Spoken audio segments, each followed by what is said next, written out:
I never thought I'd find myself in a situation like this. Honestly, it's like something out of a bad movie, but this was my life and it hit me hard. I was supposed to propose that night, the whole thing planned down to the smallest detail. I'd picked out the ring, something small but meaningful, and I'd spent weeks mentally rehearsing what I'd say. It was supposed to be perfect. I felt a strange flutter in my stomach, a mixture of excitement and nervousness as I headed home after work. The place was silent when I opened the door, no sign of her, which was odd because she'd promised to be there waiting. The first red flag was how quiet it was. Normally, I'd hear her music or the TV blaring from the living room. Instead, everything was dead silent. I called her name as I stepped inside, but no answer. My stomach clenched and I couldn't shake the feeling that something was wrong. I moved toward the bedroom, my heart pounding a little faster. That's when I saw it, her purse, lying on the bed, open with her phone spilling out. I reached for it absent-mindedly, and that's when I saw the message thread. The screen lit up with a conversation I didn't want to see, but I couldn't look away. It was her texting someone named Jake, with phrases like "can't wait to see you later" and "don't tell him I'm coming over." My blood ran cold. Jake was my best friend, the guy I'd known since high school. They'd been sneaking around and I had no idea. I stared at the phone, my hand trembling. That's when I noticed something else, her clothes on the floor, slightly rumpled as if she just stepped out of them. My eyes darted around the room, searching for answers, and I spotted her shoes by the closet. One of them was slightly scuffed, suspiciously new-looking. I clenched my fists, trying to hold back the rising rage. I felt a sudden surge of heat behind my eyes, the kind that makes your vision blur just a little. How could she do this? Right before I was about to get down on one knee. And with my best friend, it was too much. I wanted to scream, but instead I quietly backed out of the room, my mind racing. I decided to check her phone again, no. Not to invade her privacy, but just to make sure I wasn't missing anything. That's when I saw the receipts from the hotel. She booked a room in the city days ago under a fake name. My stomach twisted. I had physical proof now, texts, receipts, and a trail that couldn't be denied. I didn't even bother confronting her then. I just left the house, my mind spinning. That night I lay awake, staring at the ceiling, feeling like my entire world had crumbled in a matter of hours. I couldn't trust her anymore. How could I? It was like the ground had shifted beneath my feet and I was left trying to find solid footing again. I needed to plan my next move. I wasn't just going to let this slide. I'd been betrayed in the worst way, and I was damn sure she was going to pay. The question was how. How do you take back control after something like this? How do you face the future when the person you trusted the most is capable of lying right to your face? I knew I had to act, but I also knew I couldn't just do something impulsive. That would be letting her win. No, I had to think carefully, and I had to make her see that I wasn't going down without a fight. I spent the next few days gathering everything she'd left behind. Photos, texts, the hotel receipts. I kept everything in a folder, a digital trail of her betrayal. Every time I looked at my phone, I saw her name, her messages, and it made my jaw clench tighter. I didn't want to feel this way, but I couldn't help it. I was angry, viciously so. I was angry at her, at Jake, and at myself for not seeing the signs earlier. The betrayal cut so deep I wondered if I'd ever trust anyone again. But that's the thing, I wasn't going to let her get away with it. Not without consequences. I had decided that I would do something she'd never suspect. Something to make her regret everything. And that's when I started planning my revenge, quietly, methodically. I'd make her see that she couldn't lie and cheat and expect everything to stay the same. I'd take control of the situation. She thought she'd betrayed me and gotten away with it, but she was wrong. I was going to give her a taste of her own medicine, and I was going to do it in a way she'd never forget. Would she even recognize what was coming? That was the question I kept asking myself as I began to set the wheels in motion. The more I thought about it, the clearer my plan became. I didn't want to do something reckless, but I also couldn't just let her walk away with her lies and betrayal. I needed to make her see, in a way that hit her where it hurt, that I was never going to be naive again. That night, I stayed up until dawn, going over every detail, every possible move she might make. I wanted her to feel the instability I'd been drowning in, like her betrayal was throwing everything off balance. The first thing I did was double-check her phone, just to make sure I hadn't missed anything. I scrolled through her messages, her photos, her emails. There were little things I hadn't noticed before, the way she'd texted Jake, the subtle clues that hinted she'd been lying right to my face for weeks. I felt a sick kind of satisfaction knowing I'd caught her red-handed, but that wasn't enough. I wanted her to understand what she'd lost. Next, I started planning how I'd confront her. I knew if I did it in anger, it would blow up in my face. I had to be calm, calculated. I wanted her to realize I wasn't the fool she thought I was. The evidence was solid: texts, receipts, her clothes. I could show her she'd been caught and that I knew everything. I made copies of everything, printed out the texts, saved screenshots, and organized the proof in a folder I kept hidden. I didn't want her to find it beforehand. I wanted her to be blindsided. I also reached out to a couple of friends I trusted, just to get some perspective. I didn't want to go off the rails and do something stupid. They told me to stay cold, get the evidence, and confront her directly. That's what I needed. A clear, unambiguous conversation where she couldn't deny the truth. I knew she would lie, try to weasel her way out, but I had enough proof to shut her down. It was just a matter of timing. The day of the confrontation came sooner than I thought. I arranged to meet her at a quiet coffee shop somewhere neutral. When she arrived, her face was tense, probably sensing something was wrong. I sat across from her, feeling my palms sweat, but I kept my voice steady. I pulled out the folder, laid the evidence on the table, and looked her straight in the eyes. "You lied," I said softly but firmly. "You lied about where you were, about who you were with. And I found receipts, texts, and your clothes in my house. Care to explain?" Her face went pale. She blinked rapidly, trying to come up with something. "It's not what you think," she stammered, her voice cracking. "It's just a mistake. We didn't mean for it to happen." She looked down at the evidence as if it would disappear. I felt a surge of anger, but I kept my voice calm. "A mistake? You lied to me for weeks. You've been sneaking around with my best friend. Do you even realize what you've done?" She looked away, silent. I could see the guilt, the shame, but also the stubbornness in her eyes. That's when I knew I had to escalate it, to make her understand that I wasn't going to be the fool anymore. I told her I was done, that I was done trusting her, and that I was going to do something she'd regret. I wasn't going to burn her possessions or scream at her. No, I wanted her to feel the sting of betrayal in a way that would stay with her. I left the meeting without much more. I didn't want to feed her lies anymore. I knew I had what I needed. The plan was set.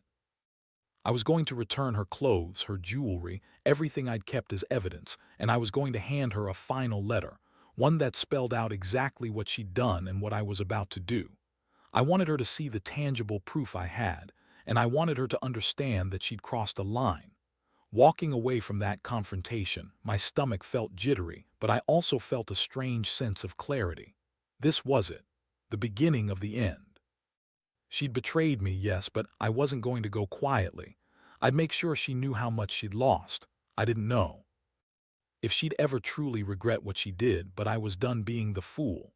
From that moment on, everything was about reclaiming control, about making her feel the consequences of her actions, even if it wasn't through violence or shouting. The next steps were simple. I'd leave her with a choice, and I'd be ready for whatever she threw at me. I already had my revenge plan half formed in my mind, waiting for the perfect moment to execute. I wasn't just angry, I was determined. And I knew, deep down, she'd never see what was coming. After I handed her the evidence and watched her face drain of color, I felt a strange calm settle over me. It was like I'd finally taken control, even if my insides were still churning with rage and disappointment. I knew I had to stay disciplined, keep my emotions in check. No screaming, no accusations, just cold clarity. I told her I needed a few days to think, to sort everything out. Honestly, I was already planning my next move, but I had to give myself that moment of pause. I took the evidence home, carefully packed it away in a box. The feeling of holding everything in my hands, proof I'd caught her, was oddly satisfying, even as the ache in my chest refused to go away. I kept running the scene over in my mind. Her reaction, her lie, the betrayal. It all kept replaying, fueling my resolve. I needed her to understand. Not just that she'd been caught, but that she'd lost her chance. The trust was shattered irreparably. Over the next few days, I stayed mostly quiet. I didn't contact her, didn't respond to her texts or calls. I needed her to sit with her guilt, to understand the gravity of what she did. During that time, I mapped out the revenge. It wasn't just about making her feel bad. It had to be precise, calculated, and effective. I wanted her to see that her betrayal wasn't going to be swept under the rug. I wanted her to feel the weight of her actions without crossing any line that would make me look like a monster. I decided I'd use her own betrayal against her. She thought she'd get away with her lies, but I was going to make sure she paid. First, I set up a fake social media profile, anonymous, no trace of my real identity, and started posting messages that hinted I knew everything. I kept it vague at first. Some people really think they can lie and get away with it, or trust is a fragile thing. You never realize how easily it can snap until it's gone. I wanted her to see those posts. I knew she'd be watching, wondering if I knew more than I let on. Meanwhile, I reached out to Jake, just enough to remind him that I'd seen everything. I told him I wasn't interested in destroying him, but I wanted him to know I was aware. I didn't threaten him, no need to, just enough to make him uneasy. I wanted him to feel the guilt, the fear of what was coming. It was petty maybe, but I figured if he was involved in my betrayal, he needed to understand the consequences. I kept the tone cold, controlled. I wanted to appear indifferent, but inside I was roiling with anger. Then came the plan's execution. I started sending her anonymous messages, little hints, vague accusations, questions that made her doubt herself. Did you really think I wouldn't find out? I typed late at night. Or, are you sure? No one's noticed how often you're away. I wanted her paranoid, second-guessing everything. She'd ask me directly, of course, and I'd deny everything, pretending I didn't know. The point was to make her second-guess her own version of reality. One night I sent her a message that read, "I know what you did and I can't look at you the same way anymore." Her reply was a frantic call. She begged, accused me of spying, of turning against her. That's when I knew I'd triggered her enough. I wanted her to feel vulnerable, exposed. I wanted her to see that she'd crossed my line and that I was willing to go to great lengths to make her regret it. I kept the game going, dropping hints and watching her anxiety build. All the while, I kept my cool, playing the long game. I made it a point to act normal when I saw her, to pretend I was unaffected. She didn't know I was orchestrating everything. That's important. I didn't want her to think she'd outsmarted me. I aimed to make her believe she still had some control, so when I finally revealed my hand, she'd be completely blindsided. And that's exactly what I was working toward. I also started collecting small things, her favorite jewelry, little sentimental items she'd leave lying around. I didn't want to damage her physically, but I wanted to send a message. I carefully placed her jewelry where she'd find it with notes attached. Remember what you lost. I knew it would sting, seeing her own belongings turned against her.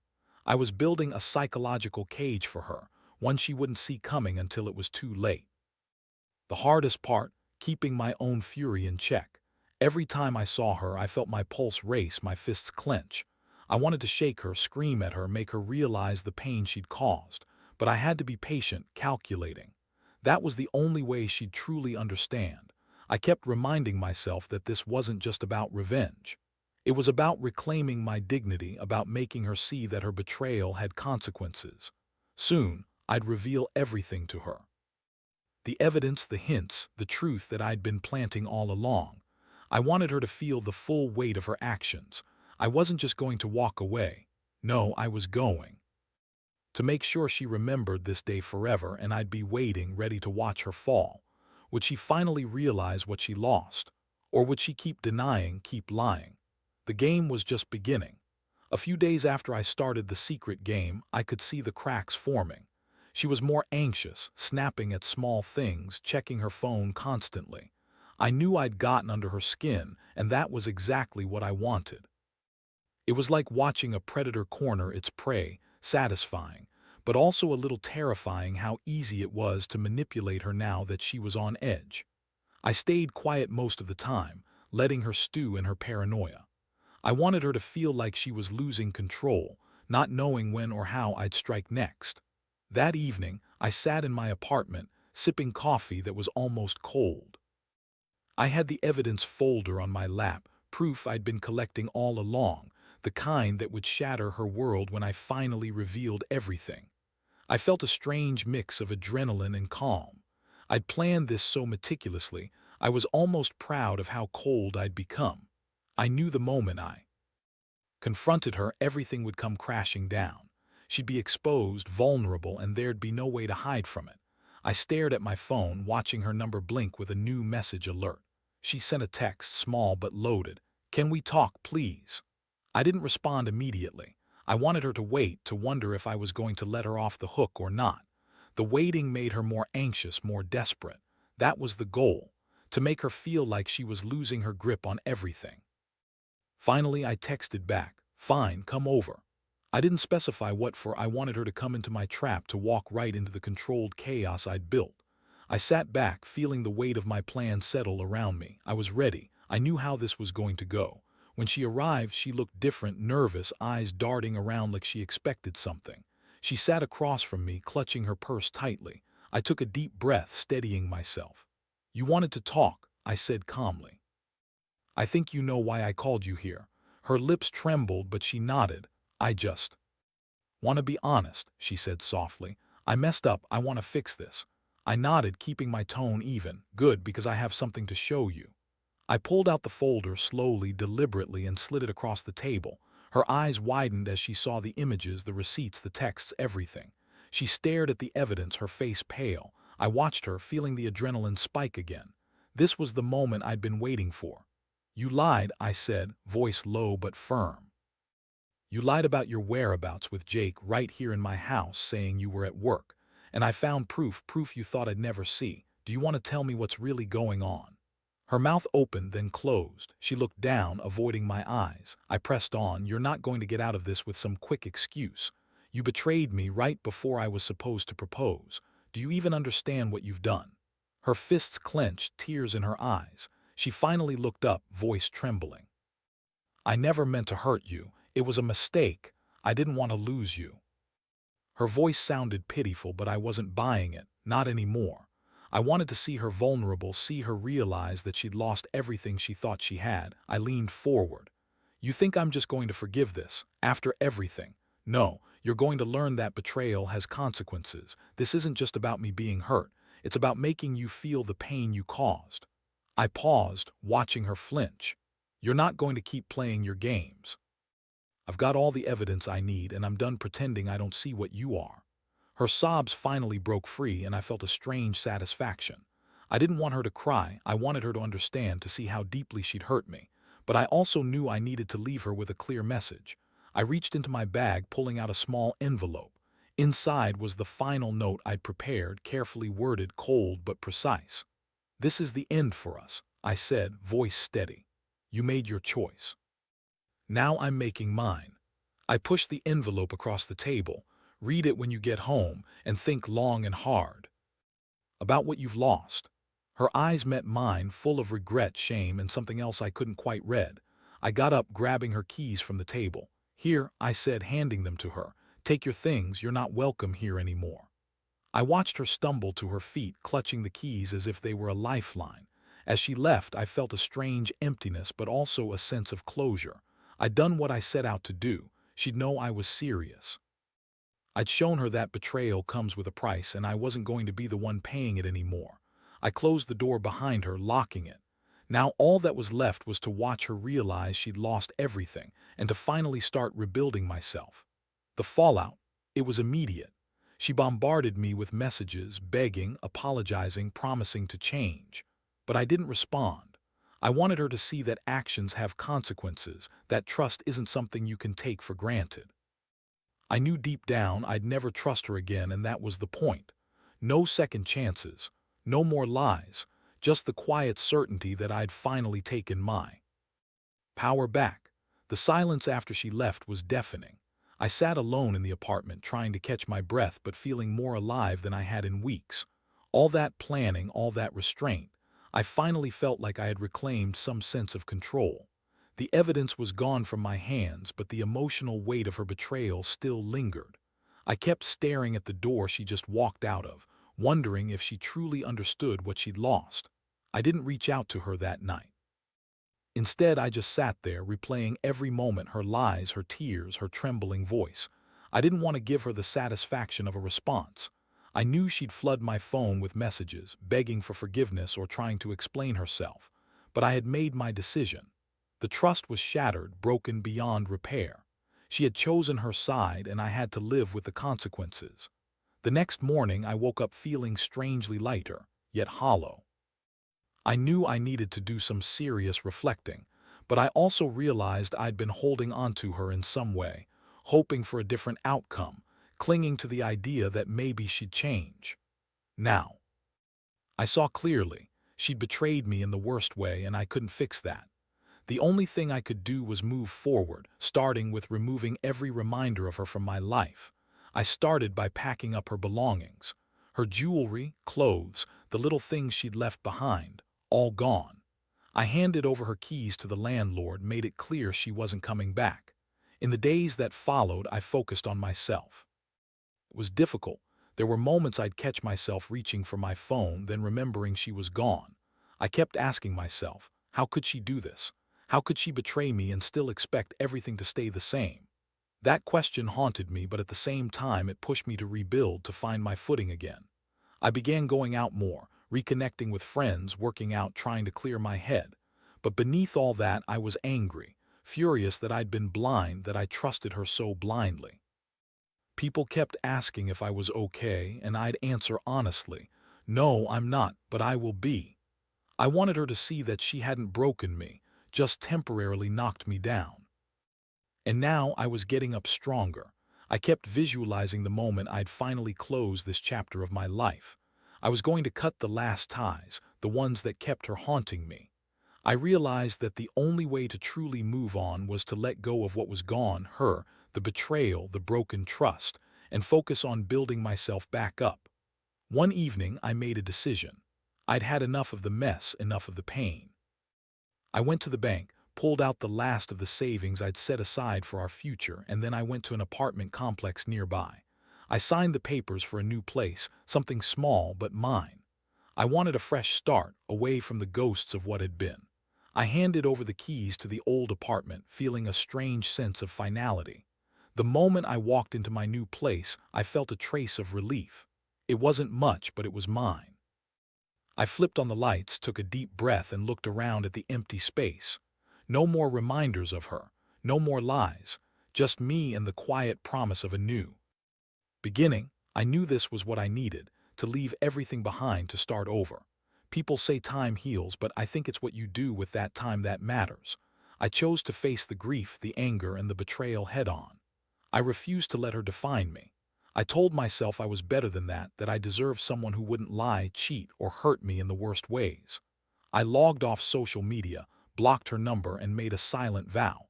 I'd never let someone treat me like that again. Looking back now, I realize the biggest lesson I learned is this: trust is fragile. It's earned every day, and once broken, it's nearly impossible to fix the same way. I don't regret standing up for myself, even if it cost me everything. Because now I see that I'm stronger than I thought. The pain was brutal, but it's opened my eyes to what I truly deserve.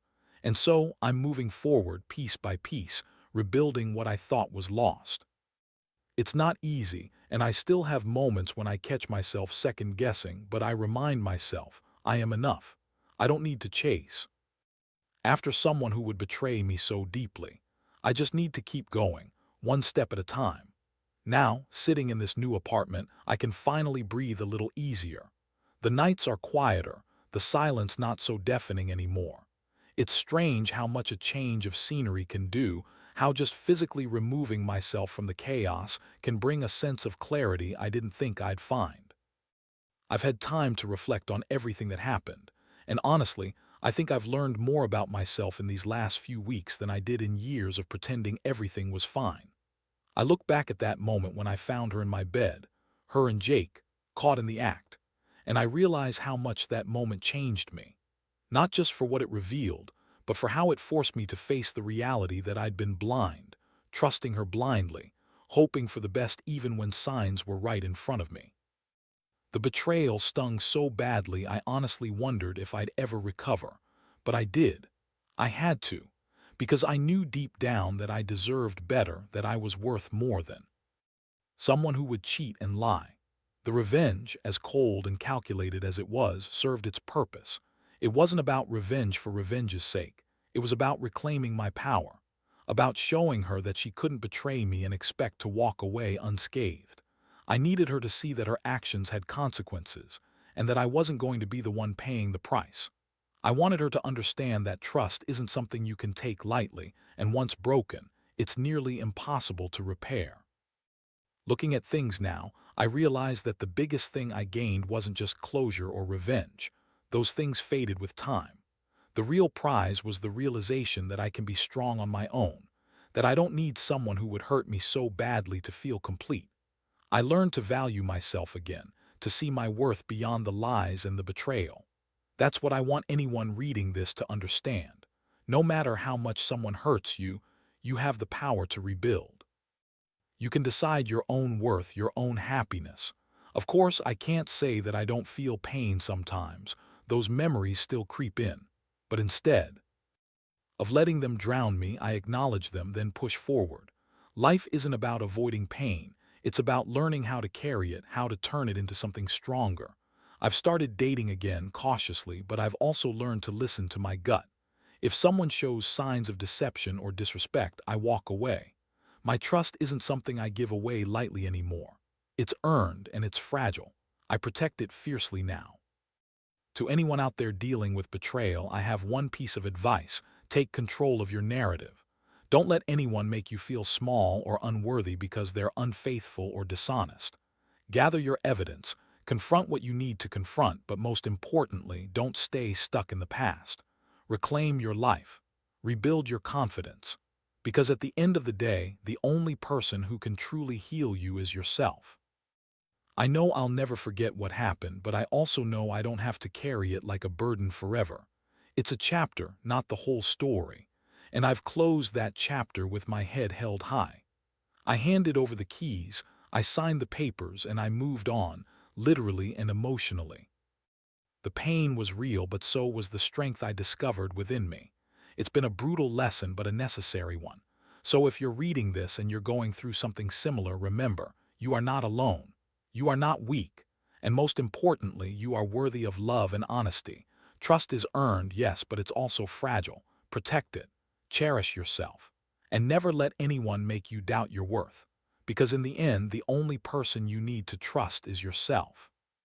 And that trust has to start with loving who you are, flaws, scars, and all.